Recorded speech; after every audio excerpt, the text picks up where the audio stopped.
Welcome to the first ever Controlling SAP event, Controlling 2012.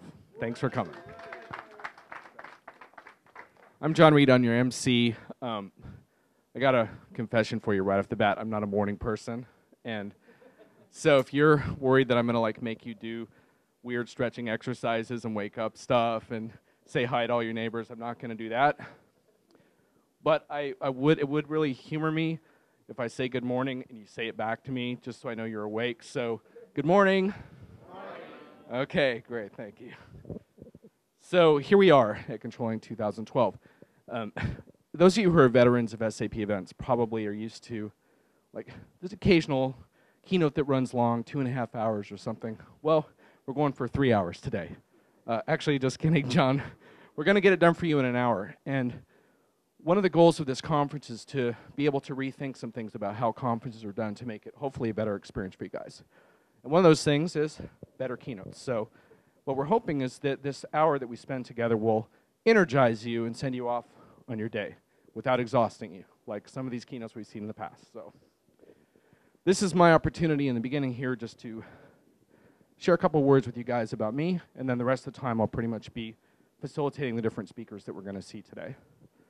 So what I guess I want to tell you about, as far as I'm concerned, is that, you know, I'll tell you something a lot of people don't know, which is, it was about 5 years ago, I got pretty burned out in the SAP field, and I need to find a different way to be involved. And that was when I launched JohnERP.com. I started podcasting and indulging my talk radio fantasies. But the real thing, what I wanted to do was, I wanted to see if I could create a business model around meaningful contributions to the community, creating great multimedia content, and then hoping clients would come to me, and the phone would ring. Well, you know, it was cool. I immediately, I could see the reward invested in it coming back to me in terms of my own fulfillment, but I won't lie to you, the phone didn't ring right away.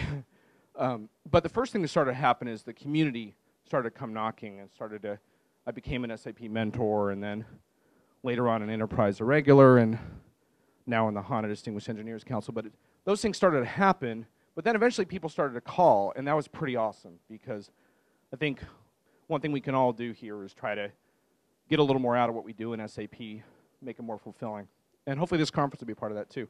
Anyway, one time I was in Amtrak changing trains, and I got a phone call from an individual I'd never met before by the name of John Jordan.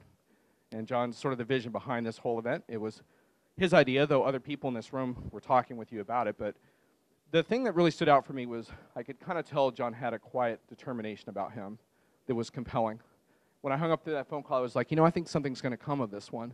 And something did. And I'm kind of humbled by that. I'm honored to be with you today. And, you know, it's kind of amazing that a small, lean, determined team can do cool stuff like that. But, of course, we're dependent on all of you and your support, and hopefully in the next couple days, you'll feel like this was well worth your time as well. So let me just share with you a couple quick words about why I think this type of event matters and why I think controlling matters as well. Though I'm not a controlling professional, I can't configure the tables, but I have a couple of thoughts for you on that. In terms of events like this, I've really become convinced that the better SAP professionals are the better networked SAP professionals. And I've just seen too many examples of this to know it's true and at this point. And I think it's also true of companies. I think I don't know if ASAG's ever really done a study on this, but my experience is that folks that are more involved in events like this bring things back. And we saw that yesterday with the conversations we were having in the pre-conferences, and I'm sure there'll be many more people talking about the pros and cons of running global instances, for example, and some of the debate that went on there, and just how valuable that kind of stuff is. And learning is really changing.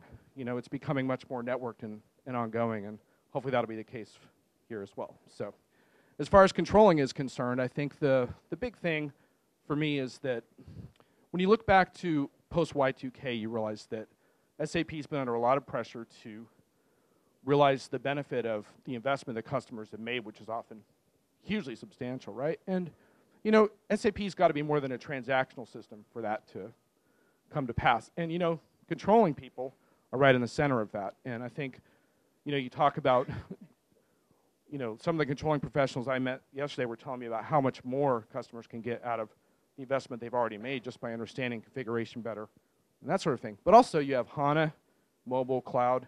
I've got very strong opinions on those topics. I'm not going to share those with you now, but if you approach me during break, we can have conversations. But interestingly enough, controlling and COPA finds itself right in the middle of the HANA discussion, and we'll hear more about that shortly. So controlling people are actually very relevant to the changes undergoing for SAP customers, and so hopefully you can take some pride in that and hopefully get something out of it. So anyway, let me see if I have anything else to tell you before we get started here. I think that's just about it. Well, if anything else occurs to me, I will bring it up when we go. So the next thing is on the agenda is going to be John Jordan, who's going to share just a little more with you about why we're doing this and how this all came to pass. So John, come on up.